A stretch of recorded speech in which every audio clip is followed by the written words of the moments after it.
नहमदुहु व नुसल्ली व नुसल्लिमु अला रसूलिहिल करीम व अला आलिहि व सहबिहि अजमाइन। अम्मा बाद फ़अऊज़ु बिल्लाहि मिनश शैतानिर रजीम। बिस्मिल्लाहिर रहमानिर रहीम। शहरु रमज़ान अल्लज़ी उन्ज़िल फ़ीहिल क़ुरआन। सदक़ल्लाहुल अज़ीम। इंतहाई काबिल एहतराम प्यारे प्यारे और मीठे मीठे अहले ईमान, अल्लाह रब्बुल इज़्ज़त ने अपने फ़ज़्ल व करम से अपने महबूब अलैहिस्सलातु व तस्लीम की उम्मत को रमज़ानुल मुबारक का महीना अता किया है। इस महीने में हमारे लिए क्या क्या फ़वाइद रखे गए हैं, क्या क्या नेमतें मिलती हैं, इनका हम तफसील से मुख्तलिफ अक़सात में ज़िक्र करते रहेंगे। आज मैं आप पर यह वाज़ेह करना चाहता हूँ कि रमज़ान क्या है। अल्लाह जल्ला मजदहू ने कुरान हकीम में इरशाद फरमाया कि अल्लाह के यहाँ महीनों की गिनती 12 है। उन 12 महीनों में से ये भी एक महीना है जो इस्लामी साल का 9वां महीना करार पाता है। अब रमज़ान, जिसके मुतल्लिक़ अहले ईमान इतना एहतमाम करते हैं, सरवर दो जहां सल्लल्लाहु ताला अलैहि वसल्लम ने इसके इस्तक़बाल की अहमियत हम पर वाज़ेह की। इसके अंदर मिलने वाले अल्लाह ताला के इनामात से हमें आगाह फरमाया। तो आज सिर्फ ये जानने की हम कोशिश करेंगे कि रमज़ान अहले ईमान के लिए इतनी अहमियत का हामिल क्यों है। तो इस ज़मन में अगर हम ये जानकर कि रमज़ान का माना है भट्टी, जब हम इसके हुरूफ पर गौर करें तो आपने देखा कि इसका आगाज रे से हो रहा है, रमज़ान। अब रे रहमत इलाहिया की तरफ मुतवज्जे कर रही है कि ये महीना शुरू होते ही ईमान वालों पर वाज़े करता है कि तुम्हारे लिए रहमत इलाहिया के दरवाजे खुल गए। ये किस कदर रहमतें ला रहा है, इसका जिक्र तफसील में आएगा, लेकिन सिर्फ इसके हुरूफ में गौर करने पर ये बात हमारे सामने आ जाती है कि रमज़ान रहमत इलाहिया का बिला हिसाब नुज़ूल शुरू हो गया। शयातीन जकड़ दिए गए, जन्नत के दरवाजे खुल गए और आसमान से रहमतों का नुज़ूल इस कदर शुरू हो गया कि किसी में हिम्मत ही नहीं कि वो उनको शुमार में ला सके।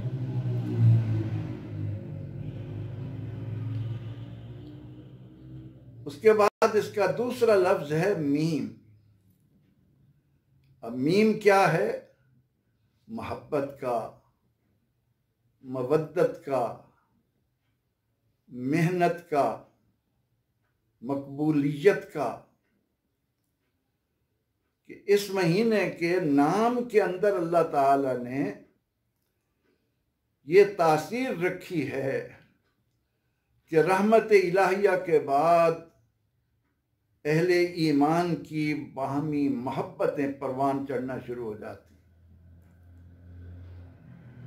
जिस किसी को देखो वो इस फिक्र में है कि कोई मेरा रोज़ेदार भाई रोज़ा अफ्तार करते वक्त या रोज़ा रखते वक्त किसी ज़रूरत का, किसी परेशानी का, किसी भी तरह की कोई कमी का एहसास उसको ना आने पाए।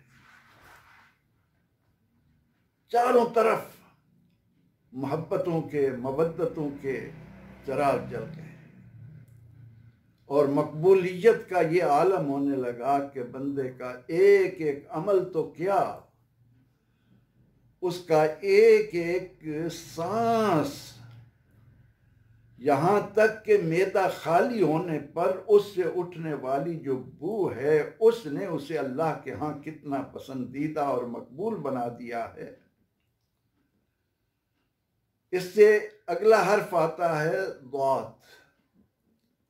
ये ज़ाद क्या है? ज़ौ का, ज़िया का, रोशनी।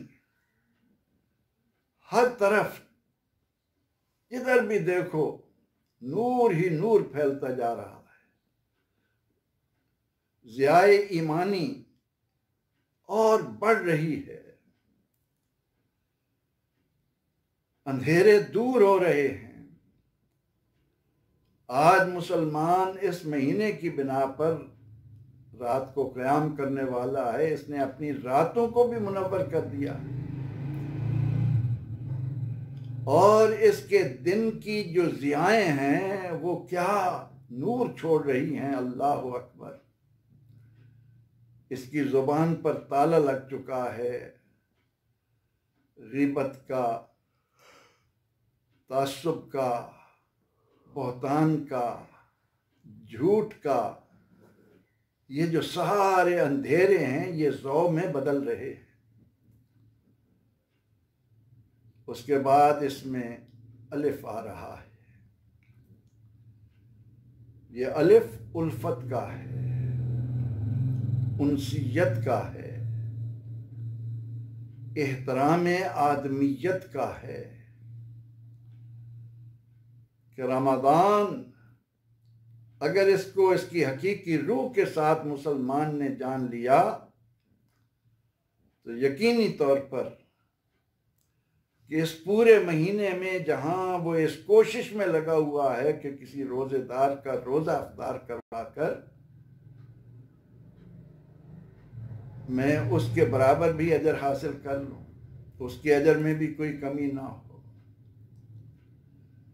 अपनी ज़कात के ज़रिए, सदक़ात के ज़रिए वो उल्फतें बांट रहा है कि कोई ऐसा मुसलमान न रहे कि जिसको नया लिबास ना मिले, जिसकी भूख के खात्मे के असबाब ना पैदा कर दिए जाएं। उसके बाद इसका अगला हर्फ है नून। नून क्या है? नूर। अल्लाह अकबर। अगर अहले ईमान हुजूर नबी अकरम रहमत आलम सल्लल्लाहु ताला अलैहि वसल्लम के दिए हुए उस्वा हसना की रोशनी में इस माह मुबारका को उसकी हकीकी रूह के साथ गुजारने की कोशिश कर लें तो फिर सारा साल जिंदगी का कोई गोशा तारीक नहीं रह सकता।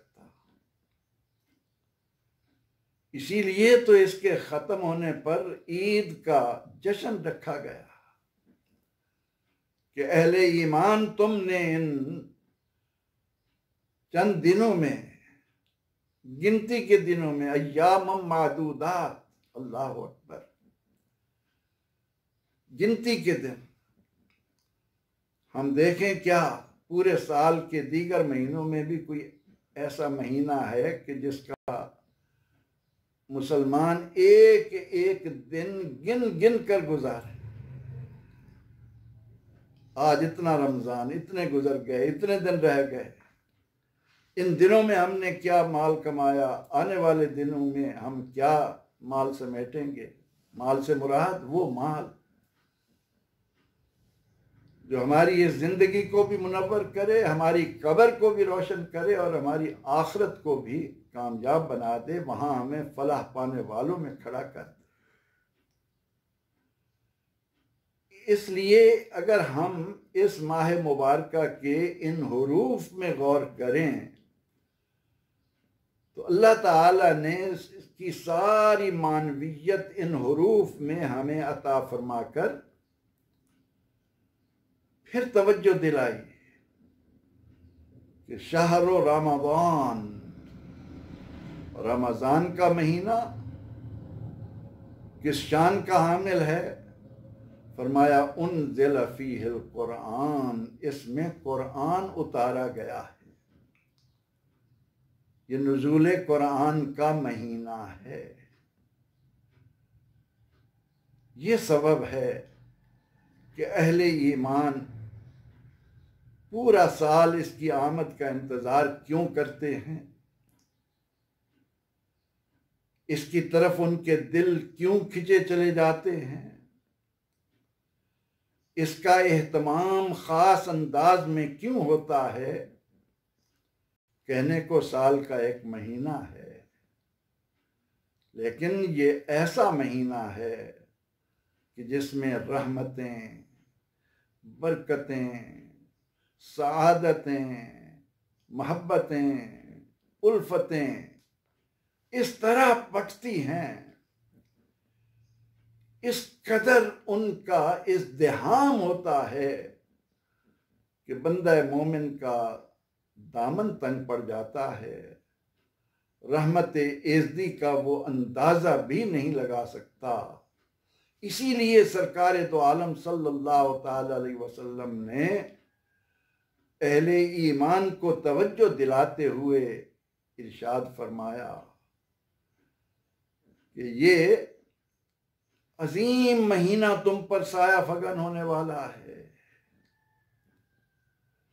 कि इस माह मुबारक में अगर एक रोजा छूट गया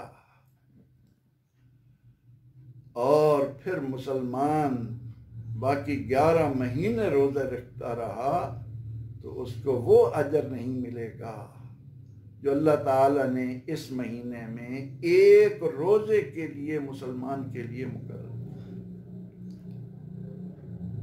बल्कि आप सल्लल्लाहु ताला अलैहि वसल्लम ने हमें इसकी बरकतों सआदतों से बहरामंद होने के लिए यूं भी तरगीब दिलाई कि ए मेरी उम्मत के खुशनसीब अफराद, अगर किसी को ये मालूम हो जाए कि अल्लाह ने इस महीने में बंदा मोमिन के लिए क्या रखा है तो वो ये आरजू करे कि काश कि सारा साल ही रमज़ान हो।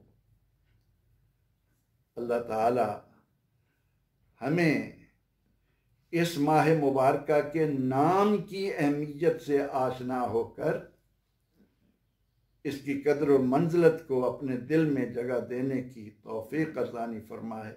आमीन। व आखिर दावाना अनिल हम्दुलिल्लाह।